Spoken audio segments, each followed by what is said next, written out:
Hi guys, welcome back to another build video. I am your host today, I'm James, and we're with Nicole. Hello. So really exciting one. We're back to an island scape in the gallery. Yeah, my absolute favourite style of aquascaping. You've gone a little bit different with this one though, but I'm sure you'll all enjoy it. Yeah, I went a little bit different because I find a lot of the island scapes I've done are very stem heavy, so they don't tend to last as long, maybe like a year and a half. Whereas I thought if I do a slower growing island, it'll last a lot longer. Yeah. I'll quickly run through what's going on. So we've got a ADA 90p, so it's 90 centimeters by 45 by 45. Got the Horizon cabinet. These seem to be really popular at the moment. They do, yeah. There's not loads of options out there for aquarium cabinets, sort of to fit aquascaping sizes. So we thought we'll go with a nice range of those. We've got Twin Star E-Line 900. Rocking a Biomaster 600T. T is for thermal.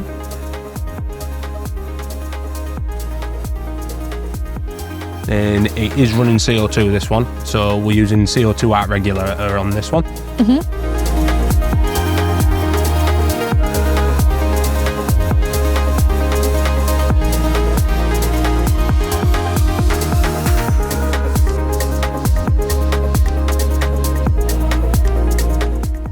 So Hardscape. So what did you go with then, Nicole?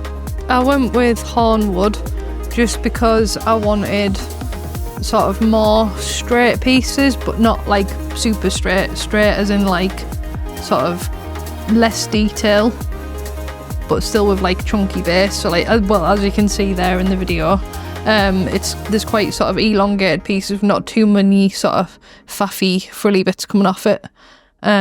So quite high impact. Yeah, whereas in the past I've used manzanita, but it's finding really smooth thick pieces of manzanita without all the spindly bits. So I thought actually hornwood's perfect, so I'll use that this time around. Of course, yeah. In fact, this is actually your first hornwood island layout. Yeah, it is, yeah. Yeah, the last two have been manzanita. Yeah. And the stone's a new one as well. You don't normally use that one, do you? No, I thought that using like a smooth boulder would complement the smoothness of some of the wood. Instead of like rugged sort of Cereus stone, I thought we'll go for a smooth boulder. Still dark tones to just get a nice contrast. Yeah. And it has got sort of paler white sort of lines through it as well, so that'll go nice with the sand we use. You'll see later on in this video, but it's a very zen island, I find. You think? Yeah, compared to like your previous ones, it's very heavily mass planted, where with this one it's very clean and like zen, I would say. Yeah, I mean it's again, like I was saying earlier, a lot of my scapes tend to be stem heavy. Obviously we're not at the planting yet, so you can't see, but you will at the end of the video. A lot of my scapes tend to be like really poppy in your face colours, stem heavy, whereas I wanted it to last longer because I just love having an island in the gallery. So I chose more sort of long-term plants like lilies, crinums, Helanthium vesuvius, pinnatifida, all stuff that will be a little bit less. Yeah, so we don't have to maintain it every 2 minutes. Because the thing is with islands, like I'm just going to cover what you've literally just said pretty much, but what we've found is with islands using stems, they burn out pretty quickly. So you've kind of, it's brilliant if you're wanting something quite short-term, high impactful, quick, but with doing it this way, it's nice to enjoy it for a longer period of time. Yeah, I always thought like my last one, like which we also did a build video on, looked like a big bouquet of flowers, and a lot of people said the same because it was bright, it was layered, which I do love, and it did last for about a year and a half. But then it just seems a shame not to have an island anymore. So I thought, you know, we'll keep on going a bit longer. Because you've done a few now, haven't you? So you did one in a 120, you did a 60, and is this your first 90 you're doing? First 90 island scape, but I've done a 90 before. Yeah. So talk us through what you're doing here then, Nicole. Don't know, what am I doing here? Still messing about with wood. Probably just trying to get the shapes right. So obviously I wanted like the smoother hornwood with the straightness to it. But I don't want it, I know it sounds stupid, but I don't want it to look straight. I still want it to look like it's got some curves to it. Yeah. So when you look at it straight on, it doesn't just look 2D-ish. Yeah, in place. Yeah. Like to make sure is that wherever I place the wood, the bits I do like of it aren't just going to end up covered by plants. Yeah. So I did mess about with those for quite some time. So the soil you're using there, it's a bit different to what we've seen or what we normally use, I would say. What was the reason for you going for the Africana? Well, it's the older sort of ADA soil, the Africana, and the reason I went for it is because with the plants that I'm using, don't get me wrong, some of them are really greedy, like your lotus and your crinum, but I'll just sort of root tab those areas probably quite frequently, which I would do anyway with other soils, but everything else isn't that nutrient dependent. And I also used UG in there as well, so the utriculara. Yeah, 'cause that hates a lot of nutrients from the get-go. Well, it's in the carnivorous family, isn't it? So it didn't like nutrients. I thought, you know what, I want that to survive, which it has. It's really slow, don't get me wrong. You can probably only just spot it at the end of the video. But when we do a cinematic later on, you'll see it. But it is growing well. But I just didn't want an awful lot of nutrients. I'd rather use a lower nutrients and control it in the spots that I want it to be. Yeah.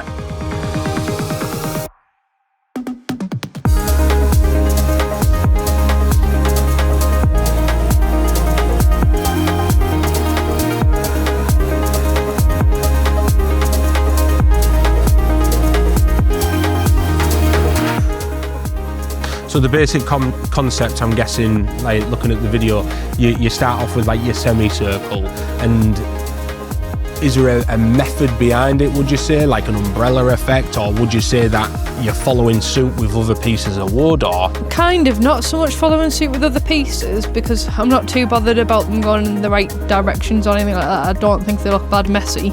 And again, I don't know if it's the correct way of doing an island, I just like it.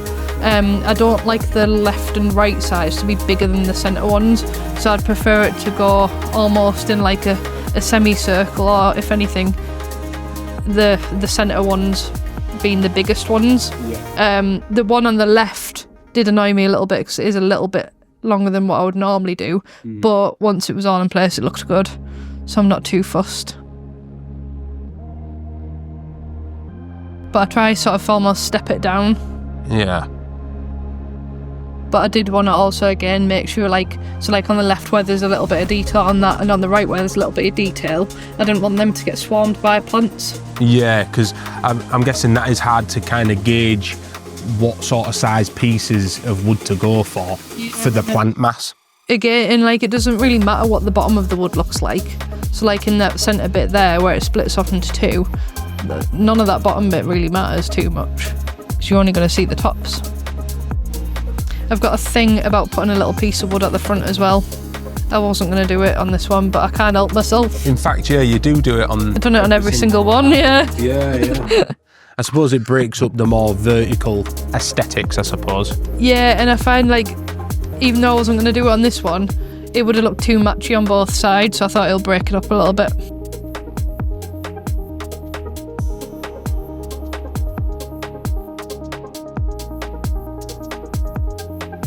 So on we're gluing now. So this has got to be tricky to glue something like this, because like, where do you glue to, I suppose?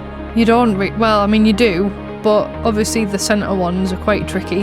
So I either use like a rock behind and glue, but I don't want to use too big of a rock because that's planting space. Yeah. So I can either glue it to the left and the right or use a rock. I can't remember what I did on this one. I think I just glued it to the rock on the right of it. Yeah, I am there. Look, I'm doing it now. it is quite tricky. I'm known for not gluing enough. Like we said in the last videos, they just get knocked around because I don't glue enough. So this time I thought I'm going to glue all of the rocks together as well. What, so every individual rock there is being glued? Maybe not quite every single one, but most of them. I was going to say there's a lot of rock.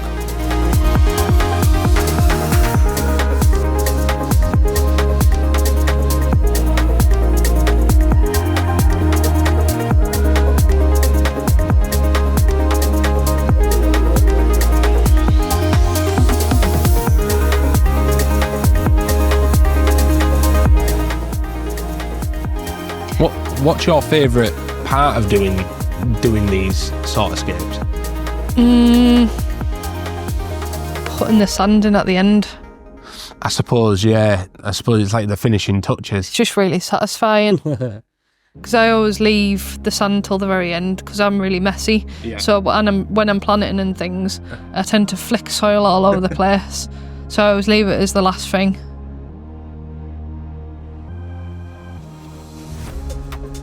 This is your first sand island as well, isn't it? Yeah, actually it is. I normally do. I think the first one was a Monte Carlo carpet with hydrocoil verticulata popping up all over. I think the second one was as well. I was thinking it was Cuba, but it wasn't. It was Monte Carlo, same again. Oh, so you just did like a smaller version of the big one? Yeah, and I was being quite lazy as well. I didn't want a carpet to trim. To be fair, it's nice to change it up though. Yeah.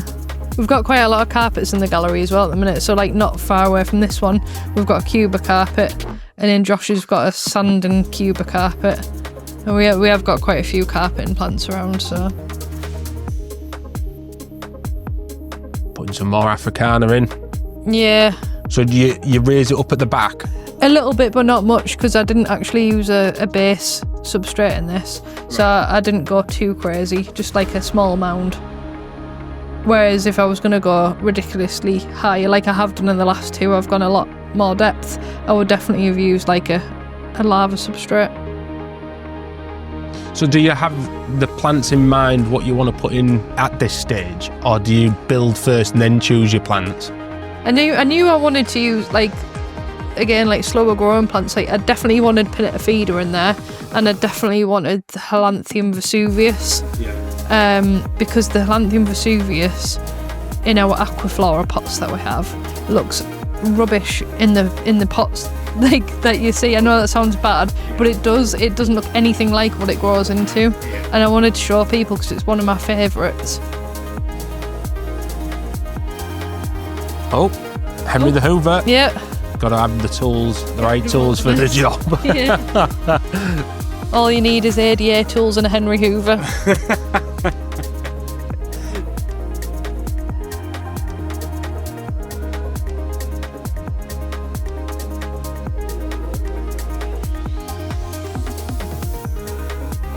And you know what's coming now, don't you? This is the sand. So La Plata sand, probably one of the most iconic sands we sell. I would say the most popular one we sell. Yeah, I would say so. It's a super, as you can see, it's super light. I do like the other Colorado sand, that's quite orangey.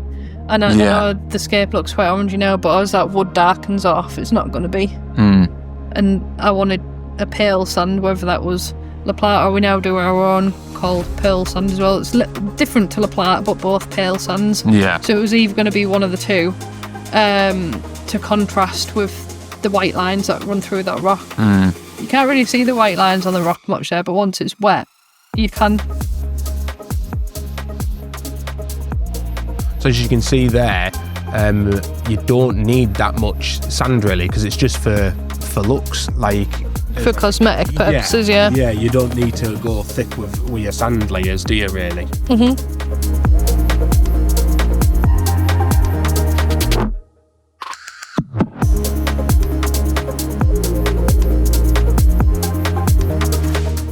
I don't know why I'm brushing all that sand off the rocks, because as soon as I fill it up, it's going to go everywhere anyway. Looks nice for the final sort of bit, I suppose.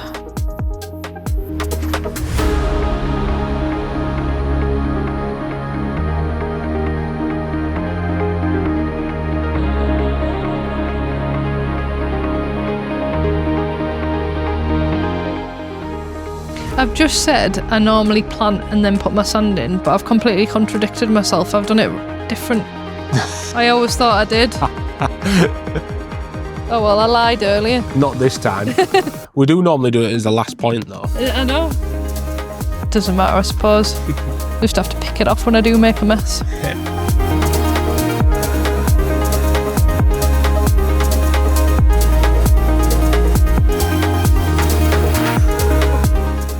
On to planting. So obviously I can't go through every single plant. So I've picked out some of the ones, but it's hard because labelling every single plant, it takes time. It does. And we don't want to bore you either. So first one is UG or Utricularia gramifolia. Utricularia gramifolia, Yeah. That there is what Nicole was talking about earlier. It's a carnivorous plant. Gorgeous looking colour on. It's like the most luminous green you'll come across, but is very challenging just because like it hates nutrients. It likes lower nutrient forms. It prefers lower nutrients for sure.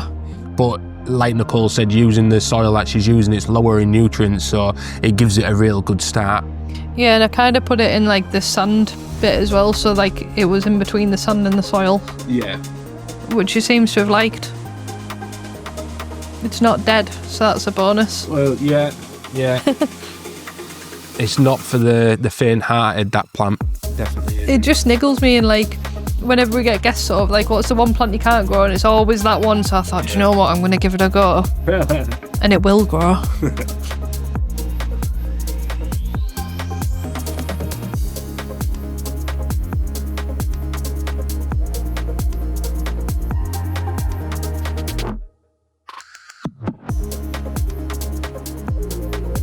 Belixia japonica. That's a really nice plant. Under highlight it goes red as well, like reddish sort of hues. Bushes out as well, doesn't it? Yeah, it does. Like it really, when it takes off, it takes off. I never ever cut this plant either.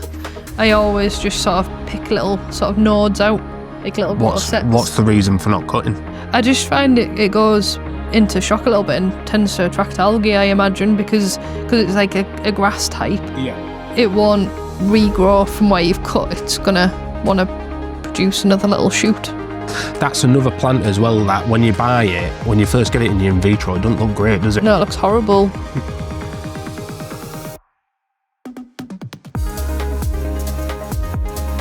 Ooh, that's a new plant. Yeah, it's new. Do you know what? It's really nice. It kind of looks like, how do I explain it? Like a small creeping lobelia. A bit like verticulata then. Is that not verticulata that I'm planting there? I don't know. Well, I use both. This is exactly why we don't put that many plants in, because it gets confusing quick.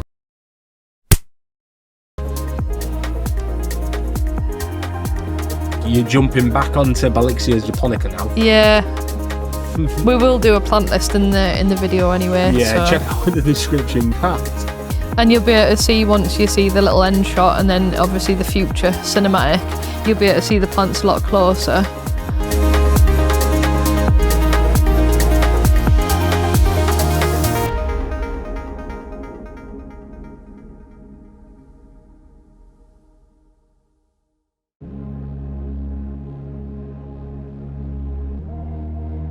This is a new one as well. That's the Vesuvius I was talking about earlier. Yeah. That's from Aquaflora. Yeah, and there, where it looks like sort of just me. Yeah. Is the only way I can describe it.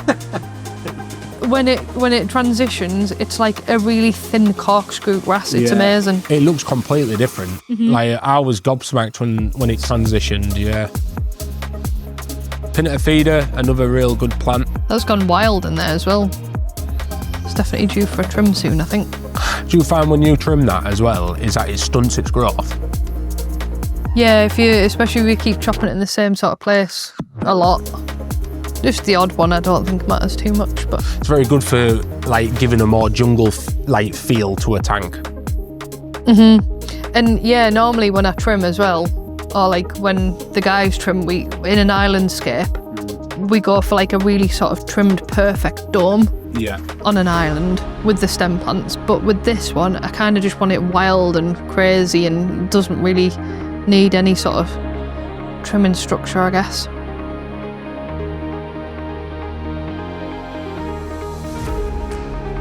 In with you, Lily? Yeah, it's melted away, but it'll come back. Yeah, they go through this every so often. It's really weird.